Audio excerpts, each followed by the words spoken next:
ये आयोग है और कुछ परिषदें उनकी चर्चा कर लेते हैं। बताइए जरा, क्षेत्रीय परिषदों का गठन किसके द्वारा किया जाता है? आंसर है राष्ट्रपति, प्रधानमंत्री, लोकसभा अध्यक्ष, गृह मंत्री। तो क्षेत्रीय परिषदों का गठन किया जाता है राष्ट्रपति द्वारा। और इसका अध्यक्ष जब पूछा जाए तो इसका अध्यक्ष होता है भारत का गृह मंत्री होता है। कौन होता है? और इसका गठन हुआ था 1956 के राज्य पुनर्गठन आयोग के तहत। पहले क्षेत्रीय परिषदें 5 थी, अब कितनी हो गई है? 6, और 6वीं बन गई है पूर्वोत्तर परिषद, जिसका मुख्यालय है मेघालय की राजधानी शिलांग। क्लियर? तो कितनी क्षेत्रीय परिषदें हैं? 6। गठन कौन करेगा? राष्ट्रपति। अध्यक्ष कौन होगा? गृह मंत्री। अगला है भी, देखो क्वेश्चन कह रहा है समानता किसी क्षेत्रीय परिषद की अध्यक्षता कौन करता है? केंद्रीय गृह मंत्री करता है। क्षेत्रीय परिषदों का सृजन हुआ, कैसे हुआ? तो संसदीय कानून द्वारा गठित हुआ। क्षेत्रीय परिषदें क्या हैं? तो क्षेत्रीय परिषदें परामर्शदात्री इकाइयां हैं। क्या है? परामर्शदात्री इकाइयां हैं। क्षेत्रीय परिषदों के गठन के संबंध में किस वर्ष प्रावधान किया गया था? तो हमने बताया 1956 में राज्य पुनर्गठन अधिनियम के तहत क्षेत्रीय परिषदों का गठन किया गया था, तो 1906 हो जाएगा। कह रहा है राज्य पुनर्गठन अधिनियम 1956 की धारा 15 के अनुसार बाद में कितने क्षेत्रीय परिषदों का गठन किया जाना था? पहले 5 था, अब कितनी हो गई? तो 6वीं बनी है 1971 में। कब बनी है? 1971। हाँ, जो पूर्वोत्तर परिषद है ना, जिसका मुख्यालय शिलांग है, आप लोग देख लेना। ये कह रहा वर्तमान में कितनी क्षेत्रीय परिषदें हैं? तो 6। ठीक है। अब देखो ये मुख्यालय पूछ रहा है, किस क्षेत्रीय परिषद का मुख्यालय कहाँ है? तो देखो उत्तर क्षेत्रीय परिषद मुख्यालय नई दिल्ली, सही है। ठीक है। मध्य क्षेत्रीय परिषद मुख्यालय इलाहाबाद में है, ये भी सही है।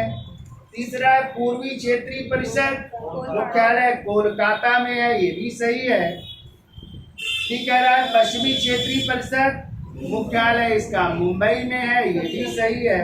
और अंतिम है दक्षिण क्षेत्रीय परिषद, इसका मुख्यालय चेन्नई में, ये भी सही है। तो सभी सही है, ये 5 के सही है। और 6वां हमने बताया पूर्वोत्तर परिषद, उसका मुख्यालय शिलांग। तो लिख लो, 6वां भी लिख लीजिए आप लोग, पूर्वोत्तर परिषद, और उसका मुख्यालय कहाँ पे? शिलांग, मेघालय की राजधानी शिलांग। अब देखो अगला क्वेश्चन कह रहा है अंतरराज्यीय परिषद का गठन संविधान के किस अनुच्छेद के अंतर्गत किया गया है? अंतरराज्यीय परिषद का उल्लेख अनुच्छेद 263 में। किसमें है? 263 में। और क्वेश्चन आता है कि अंतरराज्यीय परिषद का अध्यक्ष कौन होता है? प्रधानमंत्री होता है। और अंतरराज्यीय परिषद का गठन कब हुआ? 1989 में, 89-90 में। और उस समय जो है भारत के प्रधानमंत्री थे कौन? विश्वनाथ प्रताप सिंह। और इसकी बैठक भी 1990 में हुई, और पहली बैठक 1990 में हुई थी, और उसकी अध्यक्षता भी किसने की थी? इन्हीं विश्वनाथ प्रताप सिंह ने की थी। क्लियर? इतनी चीजें याद रखनी है आपको। तो पहला कह रहा है अंतरराज्यीय परिषद का गठन संविधान के किस अनुच्छेद के अंतर्गत? 263 के अंतर्गत। ठीक है। अंतरराज्यीय परिषद का निर्माण होता है कैसे? संवैधानिक प्रावधान, चूंकि इसका संविधान में उल्लेख है। और किस अनुच्छेद में? 263 में। ठीक कह रहा है कि निम्नलिखित में किस आयोग या समिति ने अंतरराज्यीय परिषद के गठन की सिफारिश की थी? तो इसकी सिफारिश की थी सरकारिया आयोग ने। और सरकारिया आयोग आपको पता है किसकी अध्यक्षता में गठित हुआ था? तो भारत के न्यायाधीश थे रणजीत सिंह सरकारिया की अध्यक्षता में। ठीक है, गठित हुआ था 1983 में गठित हुआ था।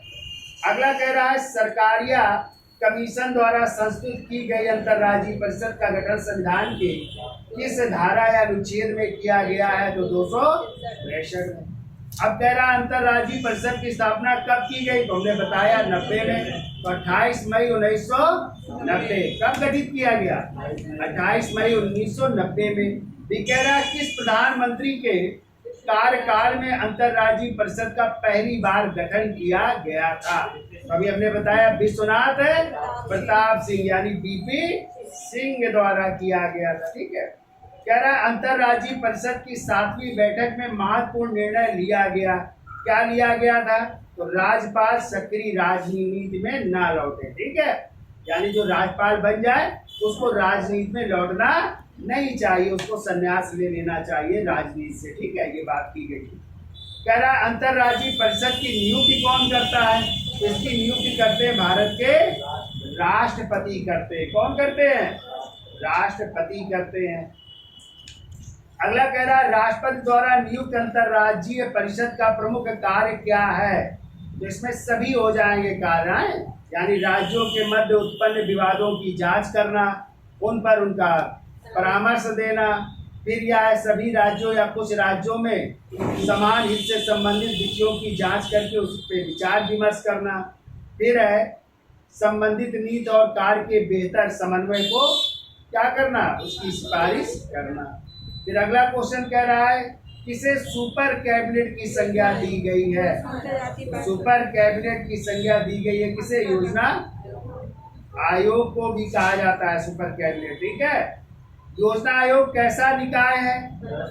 एक परामर्शदात्री निकाय है। ठीक है, और योजना आयोग का गठन कब हुआ था?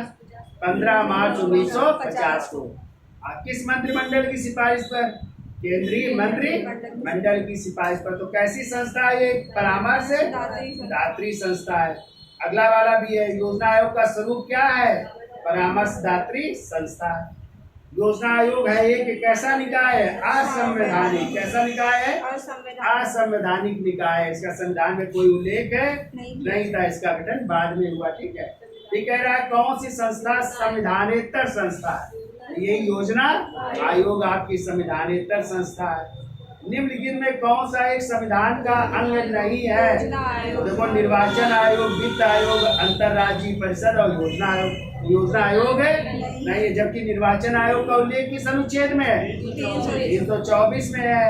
वित्त आयोग का उल्लेख 280 में और अंतर्राज्यीय परिषद का 263 में है। ठीक है, कह रहा संविधान के बहिरंग में उपस्थित एकात्मक तत्व का उदाहरण कौन सा है? तो इसमें भी हो जाएगा योजना आयोग हो जाएगा। कह रहा कौन सा एक संवैधानिक निकाय नहीं है? तो इसमें भी योजना आयोग हो जाएगा। कह रहा कौन संविधानेतर या विधि बाह्य निकाय है? तो सभी हो जाएंगे, राष्ट्रीय विकास परिषद भी हो जाएगी, राष्ट्रीय एकता परिषद भी हो जाएगी, योजना आयोग भी हो जाएगा, सभी हो जाएगा। देखो राष्ट्रीय विकास परिषद का गठन कब हुआ था? 1952 में, और राष्ट्रीय एकता परिषद 1951 में गठन हुआ था। अगला कह रहा है योजना आयोग से सर्वाधिक प्रभावित हुआ है कौन सा विभाग? तो वित्त आयोग। कौन सा? फिर इसमें कह रहा है योजना आयोग ने संघवाद को निरस्त कर दिया है, यह किसका विचार है? तो ये है अशोक चंद्रा का है। योजना आयोग की स्थापना कब हुई? 1950। अब डेट सहित पूछा जाए तो 15 मार्च 1950। कह रहा है योजना आयोग की स्थापना की गई किसकी सिफारिश द्वारा? अभी हमने बताया केंद्रीय मंत्रिमंडल के एक प्रस्ताव द्वारा। तो भी हो जाएगा। ये कह रहा है 1950 में योजना आयोग का गठन निम्न में से किसके संकल्प द्वारा किया गया? तो इसमें हो जाएगा संघीय मंत्रिमंडल के द्वारा। योजना आयोग किस क्षेत्र में कार्य करता है? तो भारतीय अर्थव्यवस्था के रूप में कार्य करता है। ठीक है, बाद में पंचवर्षीय योजना बनाने की जिम्मेदारी किसकी थी? योजना आयोग पंचवर्षीय योजनाओं को बनाता था। ठीक है, योजना आयोग का प्रमुख कार्य क्या है? योजना की तैयारी करना। योजना आयोग का अध्यक्ष कौन होता है? प्रधानमंत्री। और योजना आयोग का ही नाम बदल करके क्या कर दिया गया? नीति आयोग। कब से? 1 जनवरी 2000। तो नीति का full name national institution for transforming India. Hindi में क्या कहेंगे? भारतीय राष्ट्रीय परिवर्तन संस्थान। ठीक है, यदि याद रखिए। अगला ये कह रहा है भारत के योजना आयोग के संबंध में निम्नलिखित में से कौन सा कथन सही है? इसमें सभी हो जाएंगे, ठीक है। योजना आयोग का प्रधानमंत्री वही प्रधानमंत्री हो जाएगा, ठीक है। निम्नलिखित में से कौन सही नहीं है, तो इसमें बी हो जाएगा। भारत में नियोजन के लिए सर्वोच्च निर्वाचन संस्था योजना आयोग है, ये गलत है। योजना आयोग के उपाध्यक्ष को भारत सरकार के सरकारी वरीयता क्रम में महत्व का दर्जा दिया गया है, तो किसका? भारत सरकार के कैबिनेट मंत्री के समान। आता है क्वेश्चन, योजना आयोग के प्रथम अध्यक्ष कौन थे, तो क्या बताओगे? तो योजना आयोग का अध्यक्ष होता है प्रधानमंत्री, तो कौन थे पहले अध्यक्ष? पंडित जवाहरलाल नेहरू। और आ जाए योजना आयोग के प्रथम उपाध्यक्ष कौन थे? तो मोन्टेग सिंह नहीं, सॉरी, हमने क्या पूछा? योजना आयोग के प्रथम उपाध्यक्ष, तो वो थे गुलजारी लाल नंदा। कौन थे? और जब पूछा जाए योजना आयोग के अंतिम उपाध्यक्ष, तब होंगे मोन्टेग सिंह वालिया, ठीक है। तो अगला क्वेश्चन भी है, देखो कह रहा है योजना आयोग के उपाध्यक्ष कौन थे, तो मोन्टेग सिंह यानी अंतिम उपाध्यक्ष। और पहले कौन थे? गुलजारी लाल नंदा थे। कह रहा निम्न कथनों पर विचार करिए, इसमें हो जाएगा बी आंसर, दूसरा और तीसरा सही है, ठीक है। योजना आयोग का उपाध्यक्ष किसके समकक्ष होता है, तो कैबिनेट मंत्री के। योजना आयोग एक ऐसी संस्था है, सलाहकारी संस्था है। निम्नलिखित में कौन सर्वोच्च मध्य परिषद के नाम से जाना जाता है, राष्ट्रीय विकास परिषद, जिसका गठन हुआ था 6 अगस्त 1952 को। और राष्ट्रीय विकास परिषद का भी अध्यक्ष होता है भारत का प्रधानमंत्री, और इसे भी सुपर कैबिनेट के नाम से भी जाना जाता है, ठीक है। और ये राष्ट्रीय विकास परिषद पंचवर्षीय योजनाओं को अंतिम रूप देता था, ठीक है। अगला आइए, कह रहा राष्ट्रीय विकास परिषद का अध्यक्ष कौन होता है? प्रधानमंत्री होता है।